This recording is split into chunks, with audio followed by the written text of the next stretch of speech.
Good morning friend. लक्ष द्या. आपण प्रिव्हियस लेक्चर मध्ये म्हणजे याच्या आधीच्या लेक्चर मध्ये आपण स्टार्ट केला होता प्रकरण green chemistry and nano chemistry. त्यामधून आपण 3 क्वेश्चन पाहिले होते. आता पुढचं म्हणजे पोल्युशन म्हणजे काय, ग्रीन केमिस्ट्री म्हणजे काय आणि थर्ड नंबरचे डेफिनेशन पाहिले होते आपण की सस्टेनेबल डेव्हलपमेंट आणि लिस्ट म्हणजे प्रिन्सिपल पाहिले होते आपण ग्रीन केमिस्ट्रीचे. आज आपण नवीन थोडा टॉपिक बघणार आहोत की व्हॉट इज म्हणजे युजेस ऑफ ऍटम इकॉनॉमी म्हणजे काय होते वगैरे वगैरे.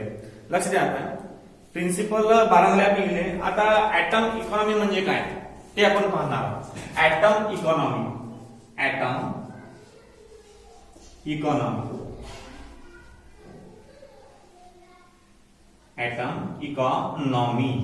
आता ऍटम इकॉनॉमी हा शब्द आपला त्या 12 प्रिन्सिपल मध्ये आला होता. जे आपण 12 प्रिन्सिपल पाहिले ग्रीन केमिस्ट्रीचे, त्या ग्रीन केमिस्ट्रीच्या 12 प्रिन्सिपल मध्ये हा ऍटम इकॉनॉमी एक शब्द, एक कन्सेप्ट आहे. आता तो म्हणजे काय ते पाहू आपण. पहिल्यांदा आपण डेफिनेशन लिहून घ्यायची. ऍटम इकॉनॉमी म्हणजे काय लक्ष द्या. Atom economy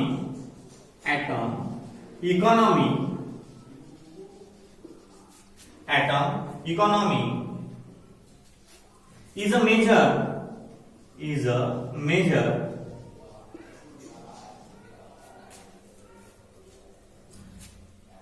of the amount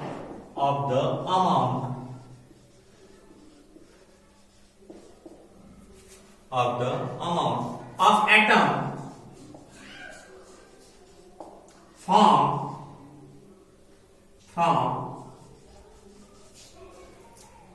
from the starting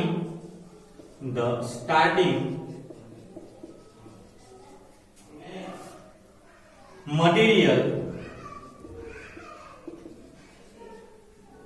that are present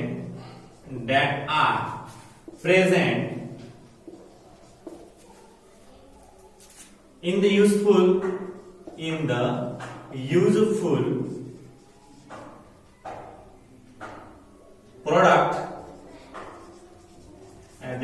product at the end of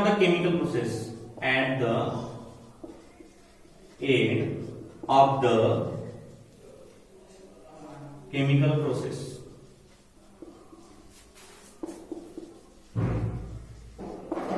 लक्ष द्या. ऍटम इकॉनॉमी म्हणजे काय. ऍटम इकॉनॉमी म्हणजे काय, 12 प्रिन्सिपल मधला हा पहिला म्हणजे पार्ट आहे ऍटम इकॉनॉमी. आता ऍटम इकॉनॉमी म्हणजे काय होते पहा. Atom economy is a major of the amount of atom. म्हणजे अमाउंट, ऍटमचा अमाउंट किती आहे हे मेजर करणारा एक साधन आहे. ऍटम इकॉनॉमी काय आहे, ऍटमचं व्हॅल्यू काय आहे, measurement of amount of atom from the starting material that are present in the useful product at the end of the chemical process. म्हणजे एखादी केमिकल प्रोसेस घडून राहिली, त्या केमिकल प्रोसेस मध्ये जो तुम्ही स्टार्टिंग मटेरियल वापरता म्हणजे एकदम सुरुवातीचा मटेरियल, समजा आता कापूस आहे तर कापसापासून, समजा कापूस आहे कॉटन पासून समजा आपल्याला क्लोथ बनवायचे आहे, तर ते स्टार्टिंग मटेरियल आहे कॉटन. त्या कॉटनचा अमाउंट बघा म्हणते atom economy is the major of the amount of that atom from the starting material. आता या क्लोथचं स्टार्टिंग मटेरियल काय आहे, कॉटन आहे. या कॉटनचं स्टार्टिंग म्हणजे क्लोथचं स्टार्टिंग मटेरियल कॉटन आहे. हे कॉटन काय म्हणते पहा. Atom economy is the major, मोजणं, the amount of atom from the starting material that are present in the useful product at the end of the chemical reaction.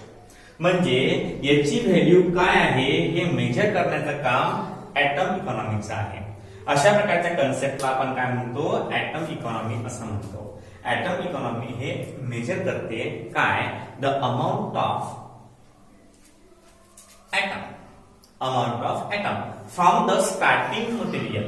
म्हणजे सुरुवातीला तुम्ही जो माल, कच्चा माल म्हणतो आपण त्याला, कच्चा माल जो वापरून राहिले त्याचा अमाऊंट त्याच्यामध्ये ऍटम किती आहेत that are present in the useful product at the end of the chemical process. Chemical process झाल्यानंतर त्याचं अमाऊंट किती आहे त्या एखाद्या कंपोनंट मध्ये किंवा एखाद्या थिंग मध्ये, त्याला म्हणतात ऍटम इकॉनॉमी. त्याला काय म्हणतात? Atom economy. Atom economy is the major of the amount of that form of atom that the starting material that are present in the useful product at the end of the chemical process. It is called as atom economy. याला atom economy म्हणतात. आता atom economy नंतर दुसरा topic जो आहे आपला, दुसरा topic आहे ऍटम इकॉनॉमी नंतर आहे दुसरा पार्ट आहे आपला रिलेटिव्ह यूज ऑफ कॅटलिस्ट. आता तुम्हाला explain the 3 principles of economy हा प्रश्न येणार. Explain 3 principle atom economy. नंतर दुसरा कोणता आहे तुमचा? आता ऍटम इकॉनॉमी पाहिला आपण. या आता ऍटम इकॉनॉमी झाल्यावर पहिला होता preservation of waste product. Preservation of waste product याच्याबद्दल 4 पॉइंट लिहायचे आहेत.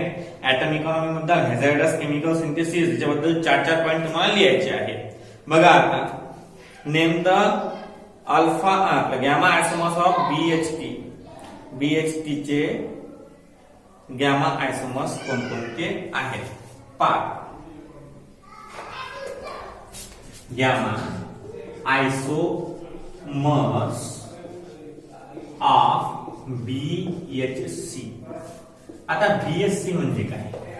बीएचसी म्हणजे काय होते? बीएचसी म्हणजे अशा प्रकारचं एक केमिकल की जे आपण स्टेप बाय स्टेप वापरतो. तर फक्त हा प्रश्न येईल तुम्हाला, ते दोनच एक्झाम मध्ये आहेत. तर पालच द्या. नंबर फर्स्ट हा आहे गॅमॅक्झिन.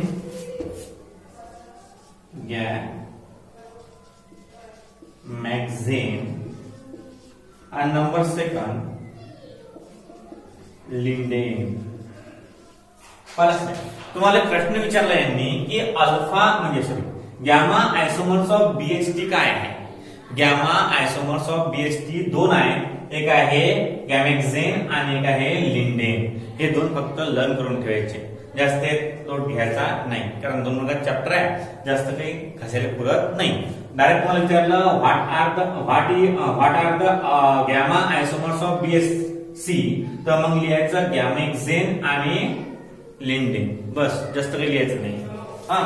लिहून घ्यायचे. बघा आता पुढे. आता महत्वाचा पार्ट आहे कॅटॅलिस्ट. कॅटॅलिस्ट म्हणजे काय? लक्ष द्या. कॅटॅलिस्ट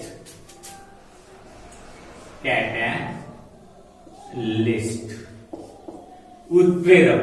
याला मराठीत काय म्हणतात? उत्प्रेरक. कॅटॅलिस्ट म्हणजे काय होते? उत्प्रेरक. आता उत्प्रेरक म्हणजे जो रिएक्शनचा रेट इन्क्रीज करते त्याला उत्प्रेरक म्हणतात. याची डेफिनेशन पाहू आपण कॅटॅलिस्टची याच्या मार्फत काय आहे या चॅप्टर मध्ये. याची काय आहे?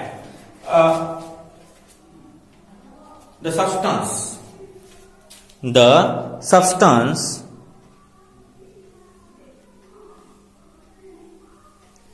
substance catalyst. Clear definition. The substance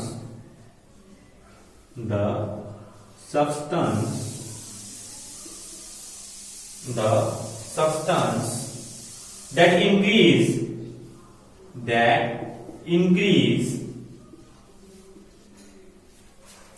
the rate of chemical reaction.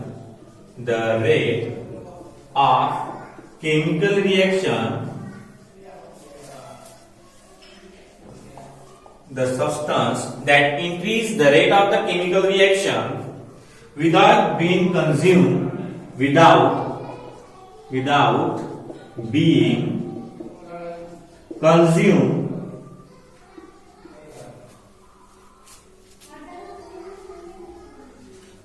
being consumed in the process.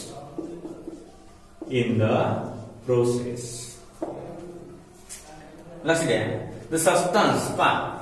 The substance that increase, तुम्हाला बरेच सांगितलं मी, आपण ह्या कॅटलिस्टची डेफिनेशन लहानपणापासून पाहून राहिलो. 9व्या वर्गात, 10व्या वर्गात, 11व्या वर्गात आणि 12व्या वर्गात सुद्धा पहा. The substance that increase the rate of the chemical reaction without being consume in the process, त्या प्रोसेस मध्ये इन्व्हॉल्व न होता त्या रिएक्शनचा रेट इन्क्रीज करते अशा प्रकारच्या कंपाऊंडला, सबस्टन्सला आपण काय म्हणतो, कॅटलिस्ट म्हणतो. लक्ष द्या आता की अलग अलग रिएक्शन मध्ये कोणकोणते कॅटलिस्ट यूज होतात ते आपल्याला पाहायचे आहेत. पहा, नंबर 1 असं आपण रिएक्शन म्हणूया, रिएक्शन आणि कॅटलिस्टचं नाव कॅटलिस्ट. हे रिएक्शन या साइडने लिहू आपण आणि कॅटलिस्ट या साइडने लिहू. पहा, नंबर 1 हायड्रोजिनेशन ऑफ ऑइल. ऑइलचं हायड्रोजिनेशन करतो यासाठी कॅटलिस्ट वापरतो आपण. कॅटलिस्ट इथे लिहितो मी, कॅटलिस्ट. यासाठी वापरतो आपण निकेल. कोणता वापरतो, निकेल. नंतर सेकंड आहे Haber process. Haber process of manufacture of ammonia. यासाठी कॅटलिस्ट वापरतो आपण यमो, मर्डोर किंवा यम. नंतर third number manufacture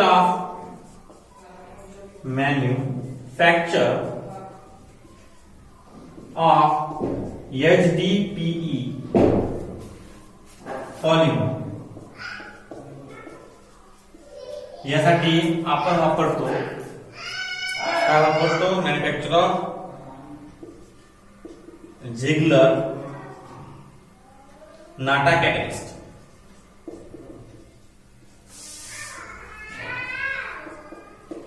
Ziegler Natta catalyst. 4 number manufacture of H2SO4, manufacture of H2SO4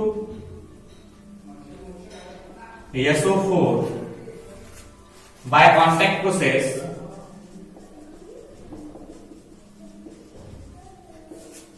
यासाठी वापरतो आपण प्लॅटिनाइज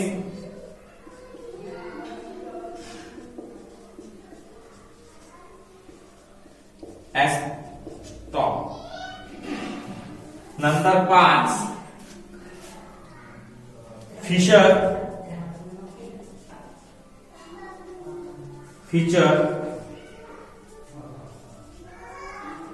ट्रॉप्स प्रोसेस. याला आपण काय वापरतो, THL.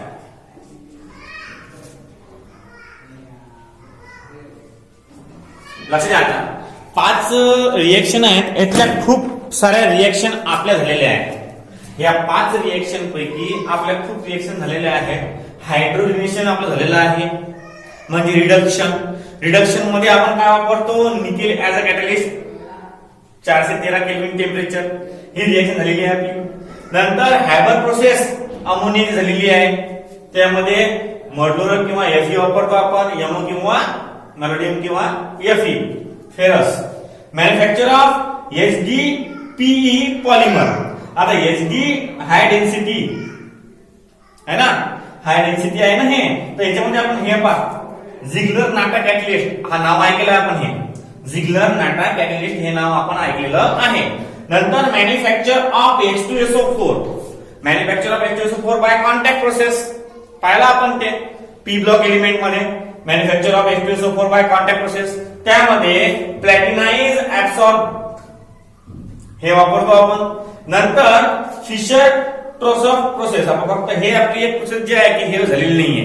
त्याच्यामध्ये CO म्हणजे कोबाल्टचा आणि थोरियमचा अलॉय वापरतात. कोबाल्टचा आणि सोडियमचा अलॉय वापरतात. अशा प्रकारे कॅटलिस्ट आहेत. ह्या रिएक्शन आहे, हे जे कॅटलिस्ट आहेत हे फक्त लक्षात ठेवजा तुम्ही. म्हणजे पहा कॅटलिस्ट म्हणजे काय होते आणि कॅटलिस्टचे एक्झाम्पल. या रिएक्शन मध्ये ह्या कॅटलिस्ट आहे, या रिएक्शन मध्ये हा कॅटलिस्ट आहे, या रिएक्शन मध्ये हा कॅटलिस्ट आहे, या रिएक्शन मध्ये हा कॅटलिस्ट आहे आणि या रिएक्शन मध्ये हा कॅटलिस्ट आहे. अशा प्रकारचे कॅटलिस्ट तुम्हाला दिलेले असतात आणि दिलेले आहेत म्हणजे या रिएक्शन मध्ये वापरतात ते.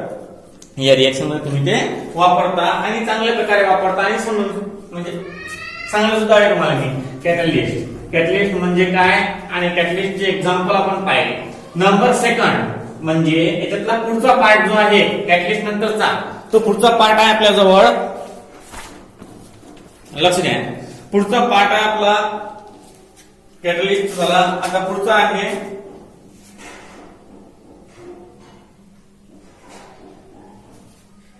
Role of green chemistry. Explain the role of green chemistry. Role of green chemistry आहे. Role of green chemistry.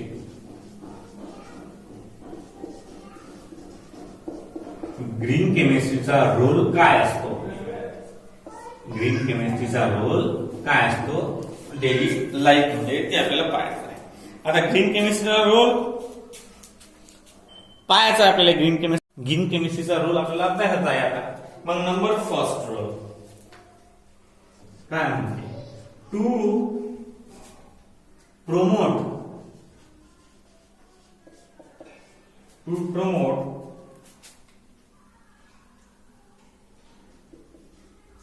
innovative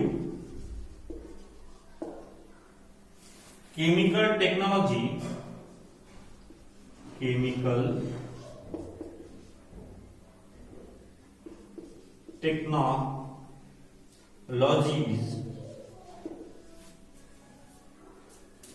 that reduce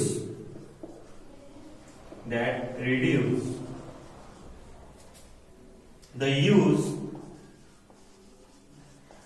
or generation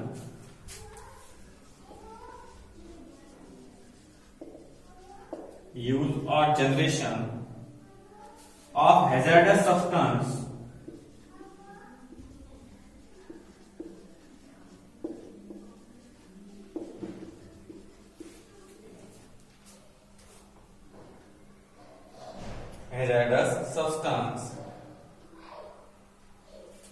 in the design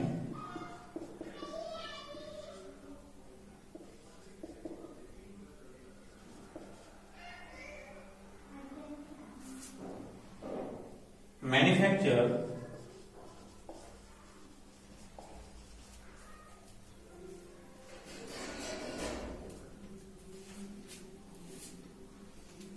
and use of chemical product.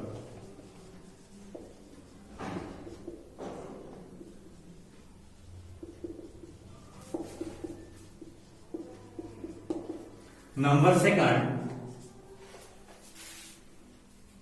the green chemistry help to reduce.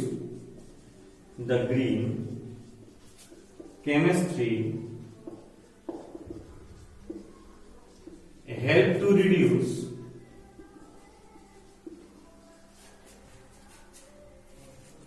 capital expenditure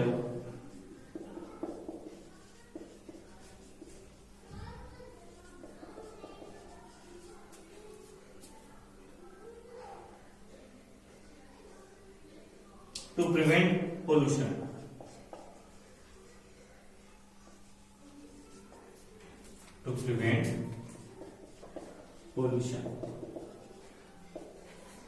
Number third,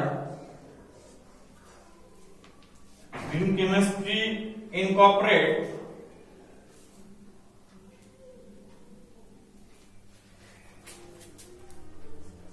the green chemistry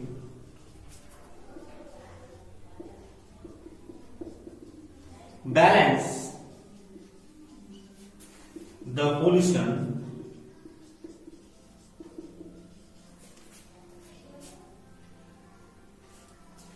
during manufacture of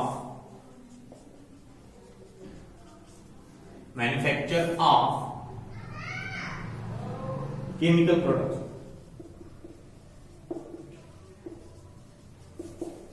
number 4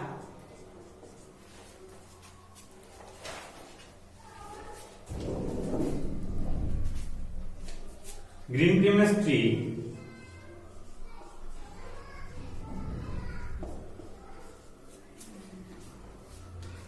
is useful to control greenhouse effect.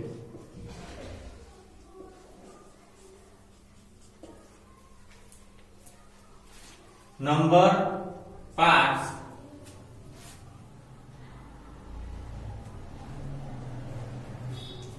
green chemistry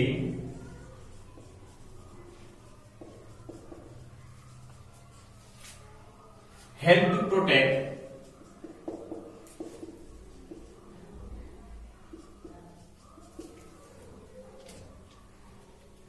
ozone layer.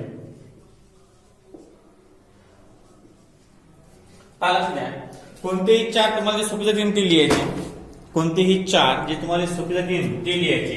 हे role of green chemistry आहे. म्हणजे green chemistry आपल्या या पृथ्वीवर कोणकोणते role play करते पहा.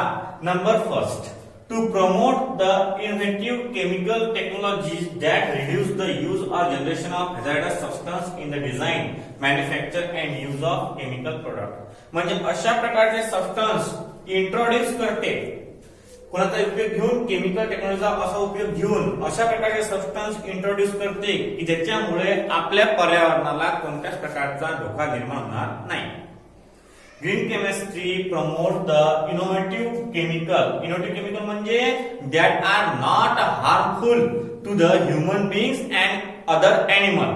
की अदर एनिमल साठी आणि ह्युमन साठी ते हानिकारक नसतील असे प्रोडक्ट म्हणजे प्रमोट करते की हे असे प्रोडक्ट करा, प्लॅस्टिकचा वापर कमी करा, तुम्ही कागदाचा वापर करा, कागद हा डिझॉल्व्ह होते, पन्नी हे डिझॉल्व्ह होत नाही. अशा प्रकारचे प्रमोट करते. To promote the innovative chemical technologies that reduce the use or generation of hazardous substance in the design, manufacture and use of chemical product.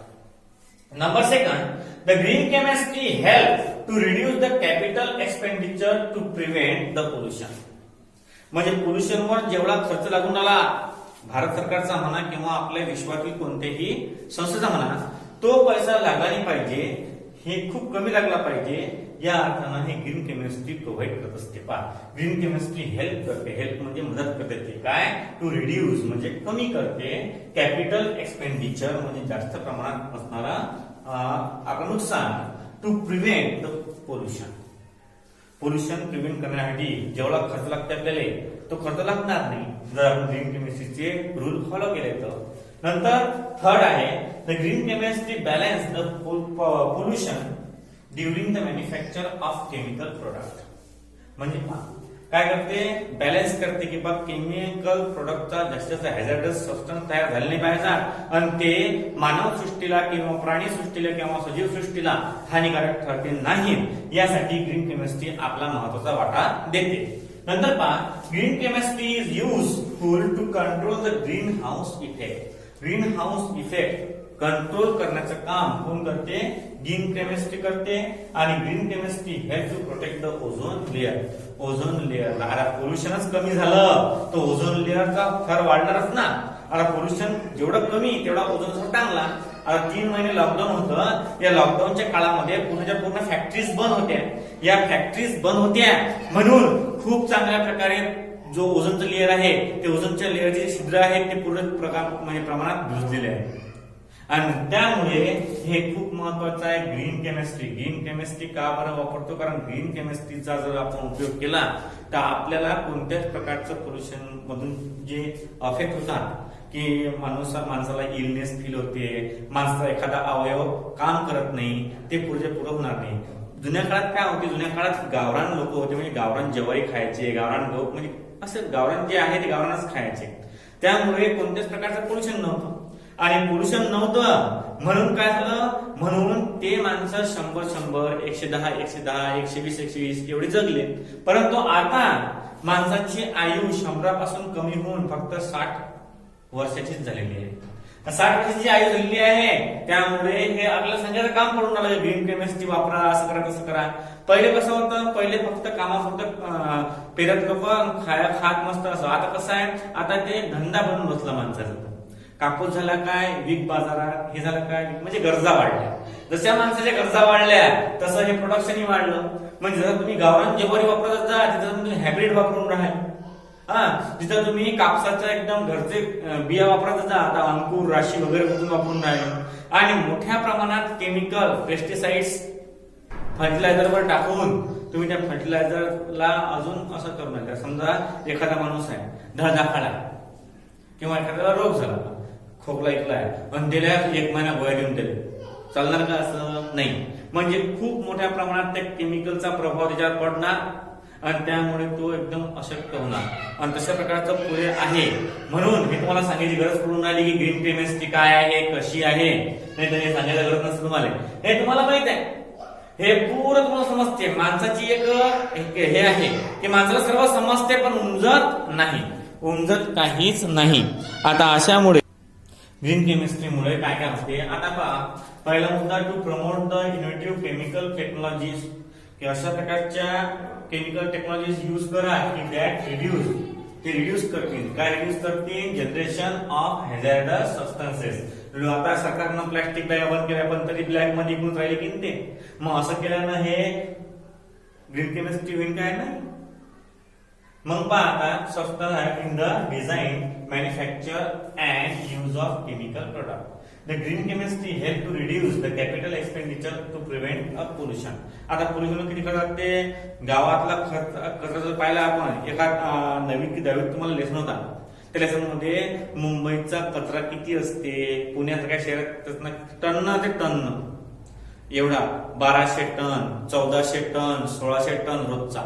आणि तो कचरा मॅनेजमेंट करता मग कचऱ्याची गाडी फिरवा लागते. मग कचऱ्याची गाडी आली की मग ते आपण कचरा टाकतो, ते बाहेर नेऊन टाकतात. आणि त्यापेक्षा असं वापरा ना, रियूज वाले वापरा, रिसायकल वाले वापरा, असं या ग्रीन केमिस्ट्रीचं म्हणणं आहे. बघा, green chemistry balance the pollution during the manufacture of chemical product. जे हॅझार्डस केमिकल प्रोडक्ट आहेत त्यापासून पोल्युशन होते. तुम्हाला माहिती आहे की खूप मोठ्या केमिकल फॅक्टरीज आहेत, त्यापासून घाणेरडं पाणी जाते. आणि ती जर बाजूला जर एखादी वस्तू असेल त्याला आमरण अपंगत्व येऊ शकते. आणि नंतर आहे green chemistry is useful to control the green house effect झाला. म्हणजे ग्रीन हाऊस इफेक्ट कशामुळे होते? हा जो इफेक्ट आहे, हा इफेक्ट क्लोरोफ्लोरोकार्बन म्हणजे CH2FCl, chlorofluorocarbon. Green house effect हा आपल्या घरी जे फ्रीज आहे, त्या फ्रीज मुळे हा होते. क्लोरोफ्लोरोकार्बन आपण याला यूज करतो. बघा, green chemistry help to protect the ozone layer. Green chemistry help to protect the ozone layer. ओझोनचा लेअर करण्यासाठी आपण ग्रीन केमिस्ट्रीचा उपयोग करतो. लक्ष द्या. आपण आज कन्सेप्ट कोणते पाहिले? कन्सेप्ट आपण पाहिले पहिल्यांदा की ऍटम अनाटॉमी म्हणजे काय. ऍटम अनाटॉमी म्हणजे काय होते की ऍटमची व्हॅल्यू, स्टार्टिंग मटेरियल जे असते. तुम्हाला एक्झाम्पल देतो मी. कापसापासून कपडे बनतात. कापसापासून काय बनतात? कपडे बनतात.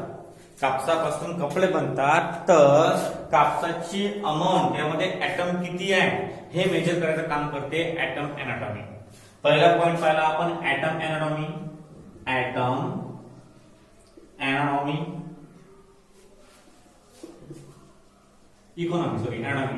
इकॉनॉमी. नंतर सेकंड पाहिला आपण कॅटॅलिस्ट.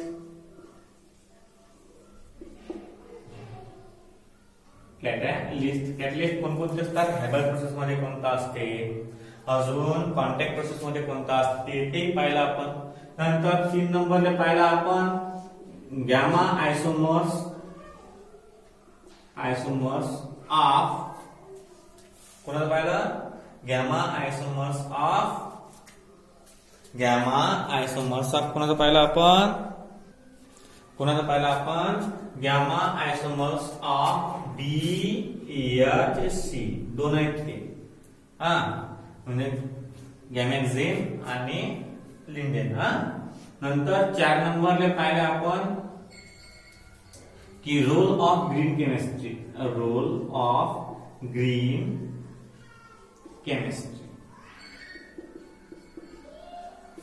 आता हे 4 पॉइंट पाहिले आपण आज पहिला ऍटम इकॉनॉमी दुसरा पाहिला कॅटलिस्ट तिसरा पाहिला गॅमा आयसोमर्स ऑफ BST आणि चौथा पाहिला रोल ऑफ ग्रीन केमिस्ट्री हे आज आपले 4 पॉइंट झाले यानंतरचा पार्ट जो आहे तो उद्या घेऊ आपण आजसाठी एवढंच